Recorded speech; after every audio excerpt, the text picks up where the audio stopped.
Today we will be reviewing one of the PS Vita's many fighting games. My name is Eric, and welcome to another episode of 3-Minute Reviews. Street Fighter x Tekken is a collaboration of two of the most popular fighting games in the genre. Now there is so much to talk about in this game, so let's cut straight to the pros and cons. Let's start with the good aspects. The first thing that will catch your eye is the graphics. This game has such a unique visual style that I have never seen before, and it looks gorgeous. What's really impressive though is that it manages to take both franchises that have completely different art styles and seamlessly blends them together, and it looks perfect. This really looks more or less identical to the PS3 version.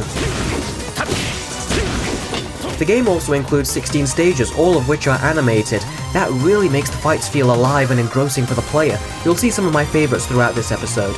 Another pro is the gameplay. This carries over all of the moves and combos from the respective franchises and further expands on them. There is also a gem system which allows you to increase your character's strength in battle. The fights are fast-paced, fluid, and with all of this stuff going on, the game still manages to run at a perfect 60 frames per second. The controls are awesome, and the Street Fighter characters control exactly like they do in their own games. The music is also great and very familiar if you have played either of the series before. So, what didn't I like about this game? Well, for starters, I really wasn't keen on the tag team gameplay. I know a lot of people like tag team matches, but they're really not for me. I prefer normal single fight modes, and this game doesn't give you a choice in the matter as it's entirely tag based. I hate how you're always up against two players, and if one of them die, they both lose, and I also really hate the way the tag team control is implemented. You can also choose to have all four characters duke it out on the screen at once, but this mode is a mess, and it's easy to lose sight of your character.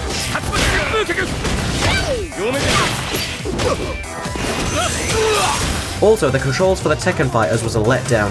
Unlike Street Fighter, the Tekken characters really didn't control the same as they do in their own individual games. This means even if you know how to fight with them, you'll need to learn their moves all over again just to play them in this game. My final problem is the lack of a story mode. Capcom always seems to be satisfied with giving us an arcade mode as the main mode to frequently play through, and that's really not acceptable anymore. NetherRealm Studios gave story modes to Mortal Kombat and Injustice Gods Among Us, and that made them much more interesting to play through.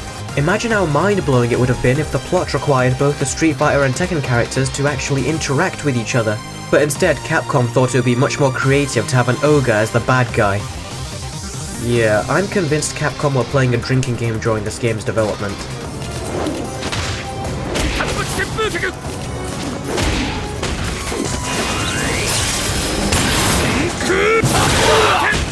In the end guys, Street Fighter x Tekken is a good game, but it lacks content, and the exclusion of a story mode really is a massive missed opportunity.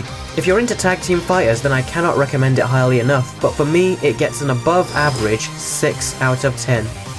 One thing to keep in mind is that the PS Vita version of this game is very rare, and the few online stores that sell it are charging ridiculous prices for it, so my advice would be to buy it on eBay like I did. So that's about it from me guys, thank you very much for watching. If you liked this episode, please give it a thumbs up, and if you didn't, well, let me know why.